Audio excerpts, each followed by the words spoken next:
एक छोटे से गांव में राधा और उसका छोटा भाई अंकुश अपनी दादी के साथ रहते थे। उनके घर में एक पुराना कमरा था जिसमें बचपन के खिलौने रखे हुए थे।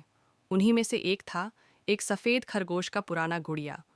उसकी आंखें काली और चमकदार थीं, मानो वह जीवित हो। एक दिन अंकुश ने वह गुड़िया उस कमरे से निकाल ली और अपने साथ सोने लगा।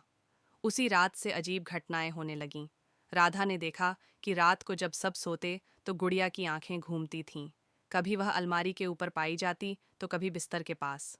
एक बार तो अंकुश ने दावा किया कि उसने गुड़िया को मुस्कुराते देखा। धीरे धीरे अंकुश बीमार पड़ने लगा। वह रात को चीखता और कहता,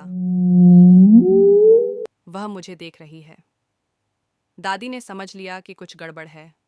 उसने पुराने रिकॉर्ड्स खंगाले और पता चला कि वह गुड़िया किसी बच्ची की थी जो इसी घर में रहती थी और एक दुर्घटना में मर गई थी।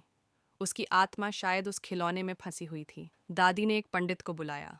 मंत्रों के बाद गुड़िया की आंखों से काली स्याही जैसा तरल बह निकला और कमरे का तापमान एकदम गिर गया।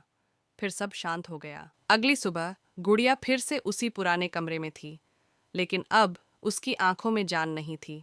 अंकुश ठीक हो गया, पर कभी कभी रात को कोई खरगोश की तरह कूदने की आवाज़ सुनाई देती, मानो वह गुड़िया अब भी कहीं छिपी हो। ये एक कहानी नहीं है। पुराने समय में लोग वशीकरण के लिए गुड़ियों का इस्तेमाल करते थे और आज काला जादू करने वाले बाबा गुड़िया का इस्तेमाल करते हैं।